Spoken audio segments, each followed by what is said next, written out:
Hi everybody, this is my Silent second mode. take of this chapter. I did do this one time and then I lost the chapter. I went to upload it and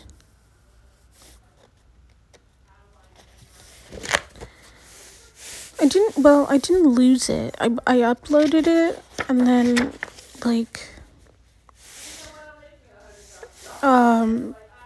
it didn't upload. So when I had to delete the video because it didn't upload and everything, I hadn't saved the voice memo and everything to re-upload it and try again. So let's see if I can try again. And maybe this time I will have a little bit bit more energy in my voice. 23.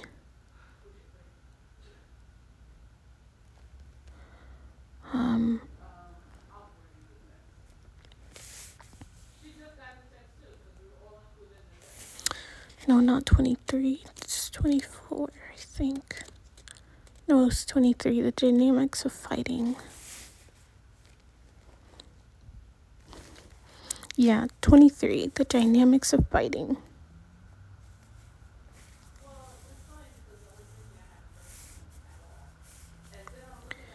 The dynamics of fighting.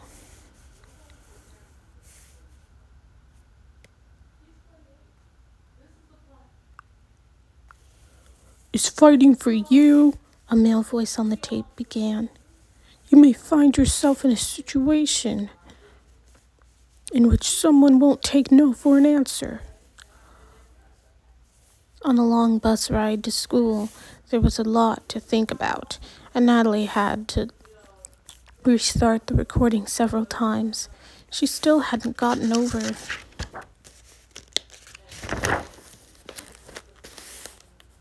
the incident in the mall with Meredith. It blew her away that those boys thought they were lesbians. Reluctantly, Natalie returned to her homework and put on her earphones so she could listen to a tape of Chapter 5 in the self-defense book. You learn how awareness, intuition, and setting boundaries are your first lines of defense in avoiding an attack, the voice continued. Now, we'll discuss fighting back as part of your personal safety plan. Are you committed to fighting back if you are attacked? The tape asked. Are you willing to risk being seriously injured in order to survive? Natalie had never asked herself those questions before. She wasn't sure if she could. Well, she wasn't sure how to answer them herself. Then the tape issued this warning.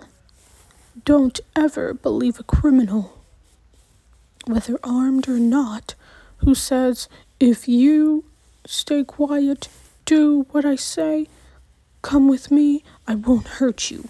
Police statistics reveal that in situations in which an armed assailant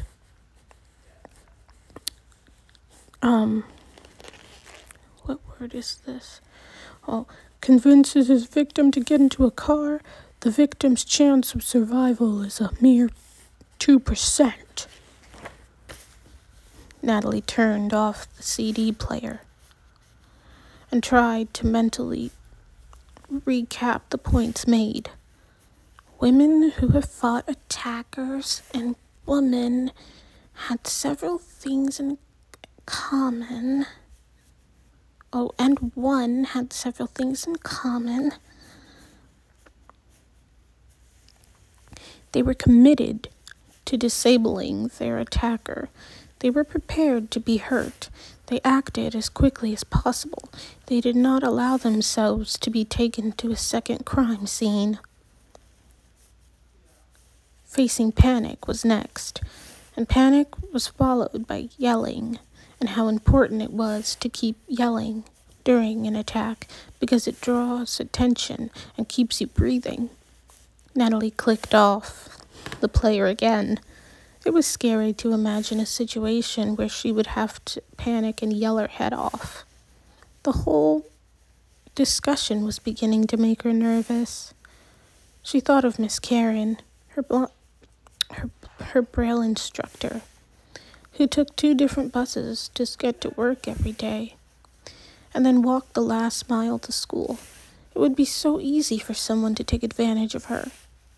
On the other hand, what was her option? Have a friend or relative take her everywhere? What if no one was available? The school receptionist sometimes waited 2 hours for the paratransit van to show up. It was inexpensive and safe, she had once told Natalie, but who wanted to spend half their life waiting around?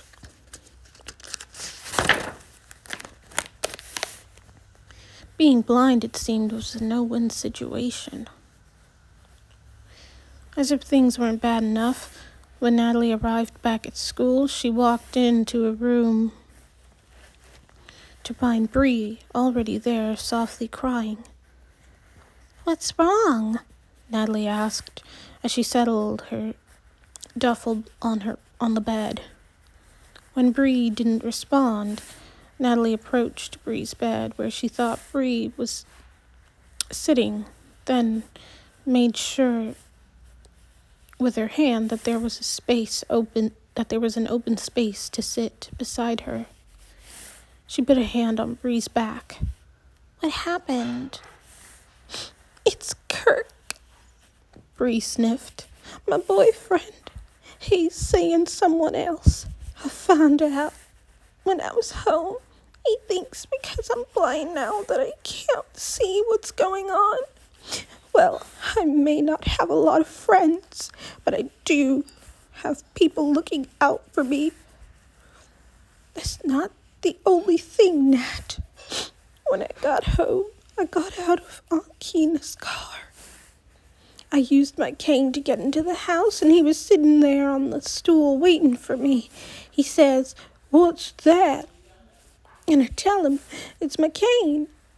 And he says to me, 'Well, you ain't taking that anywhere with me.'"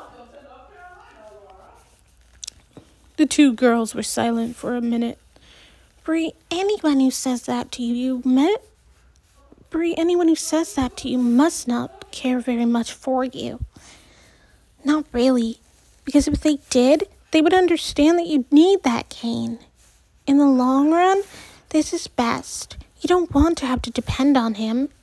"You're right," Bree declared, surprising Natalie. "You know, I've been thinking about it a lot. I want to learn everything the way you are, so I don't have to depend on a low life like him anymore. I'm serious. I told my aunt I was really going to change and really try." Then we'll learn it together, Bree. We'll learn what we have to together, okay?" Another sniff.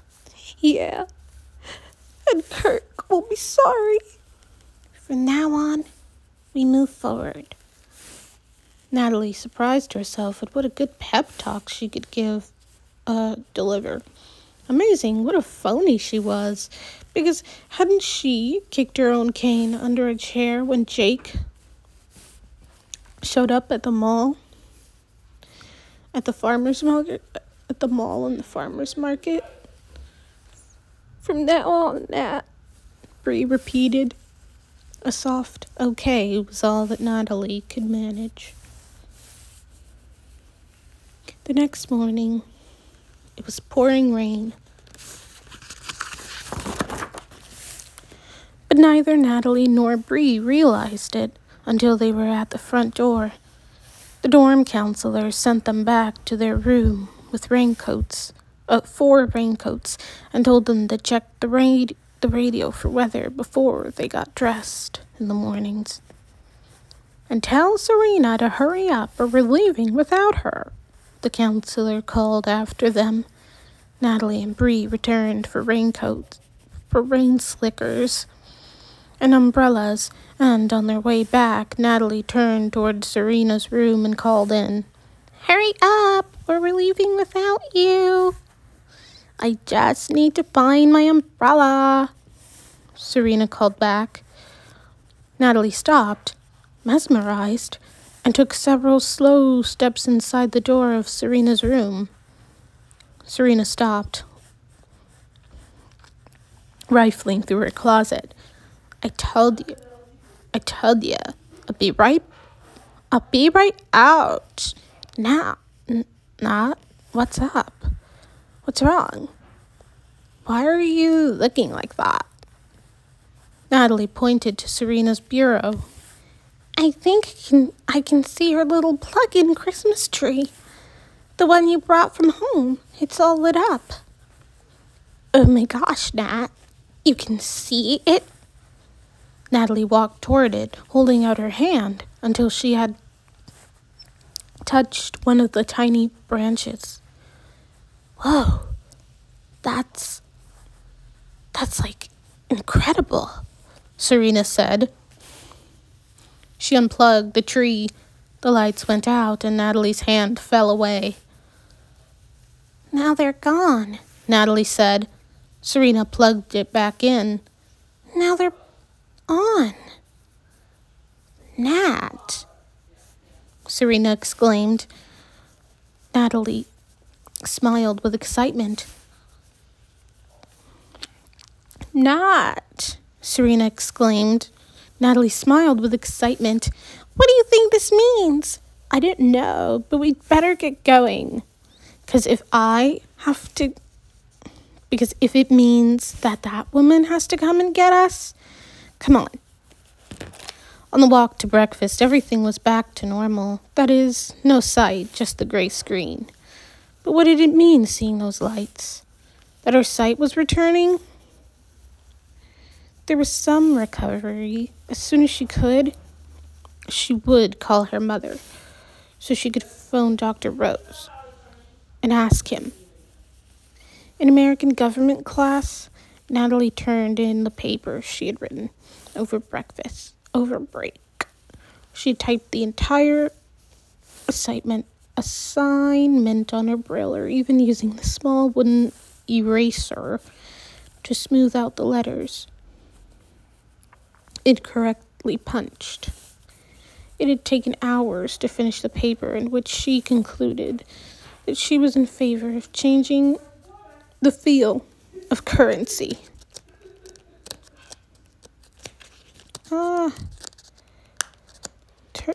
Turn pages, turn. Okay, there. Blind people should not have to depend on the kindness of strangers, she wrote, to tell them what money they have in their hands, especially if it's money that they earned. At lunchtime, everyone shared stories of their vacations at home. Arnob couldn't stop talking about all the wonderful spicy Indian food he'd eaten. Bree complained about the killer headache she'd had, but didn't mention Kirk. And JJ had greeted a new baby half-sister. Natalie wanted to tell everyone about seeing the Christmas lights in Serena's room, but she was afraid to jinx it.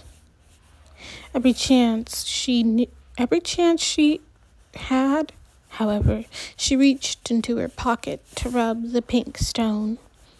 The biggest news at lunch came from whispered rumors that Eve and Sheldon were going out now, and that they had even visited each other over the break. "Don't you think that's a little shocking?" Murph said to Natalie and Serena as they left the lunch table together. "I mean, she's white and he's black." Serena stopped in her tracks. "What, are you a racist now, in addition to being a moron? Like, the color of someone's skin really matters, especially to two people who can't even see each other." Natalie cringed at the moron part, but otherwise was glad this time for Serena's quick tongue. It makes no difference if you're weak or strong, or if you have a black belt in karate. Self-defense is a mindset, Mr. Lee told the girls eagerly assembled for gym class. He had them pair up and stand 10 feet from each other. If you're attacked, he said, you need to be close to your attacker to fight back. A drill followed. One girl remained standing while the other talked and walked toward her partner. Your job, he told the standing girl, is to reach out when you think that your partner is in striking distance and touch the crook of her neck. The spot between the shoulder and the neck that meets is called the universal reference point. The URP. This is important. After a few rounds, Natalie was able to tell when she was close enough to Bree to reach out and touch the URP on her neck. Listen to your attackers, Mr. Lee advised them while they practiced. Hearing your attackers speak or yell gives you valuable clues as to where his head is located, and therefore you can aim. Grab the URP with your non-striking hand. This leaves the other hand free to strike back. The girls rested for a moment, and Mr. Lee lowered his voice. You should know that the human body has many weapons of its own. You can use your hands, for example, to make a fist. The hard knuckle area is called the ridge. Feel how hard those knuckles are? Now open your hand. The area between your pinky finger, that's right, your little finger and the wrist, there. It's called the blade. From the sound of it, Natalie imagined he was making a hacking motion and hitting the palm of one hand with the blade of the other. You also have the heel of your palm, he added, making a different kind of hard slapping sound. You girls have fingers that can be used to poke, grab, rip, gouge, and squeeze. Fingernails. Do you girls have good fingernails? He continued, his voice growing louder. They may be polished and pretty, but those fingernails are good for scratching. Also to stab, poke, and slip. Natalie's stomach knotted up. Using her fingers to slit? Slit what? Elbows, Mr. Lee called out. Elbows make good hammers. Feet can kick. Feet can push away, stomp, and scrape. Knees, he shouted. Knees can be used to ram into an attacker's body. Is the attacker behind you? Use the back of your head to slam into his face. Yikes. Smash your head into someone? Teeth, Mr. Lee called out. Use those teeth to bite, Mr. Lee then recited a morbid list of body parts that were prime targets. Eyes, nose, throat, solar plexus, the soft spot in your cheek. Ribs, knees, and shins. Shins are a nerve sandwich, he pointed out. So kick that attacker's shin. Scrape it with the side of your foot. And remember, there are no rules when it comes to defending your life. Most men, trust Mr. Lee, don't want to get kicked in the groin. testicles are major nerve centers between a man's legs.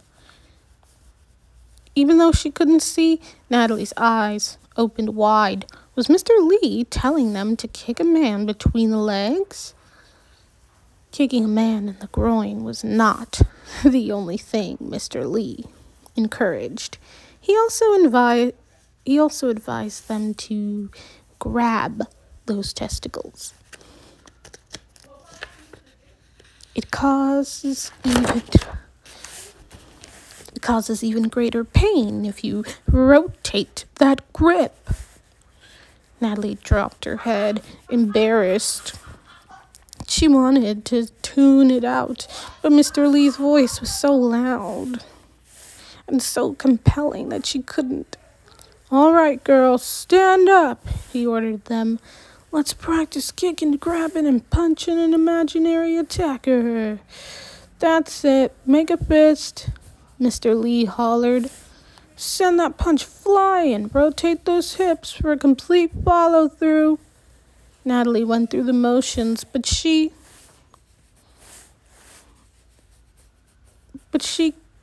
could she ever fight like this? She didn't think so. It was like something in a movie, she thought, not something you actually should do to anyone. Unless, of course, your life was on the line. But even then, could she really do these things? Half-heartedly, she practiced. There was no way for her to know then that there were that the bigger test of those skills was just around the corner.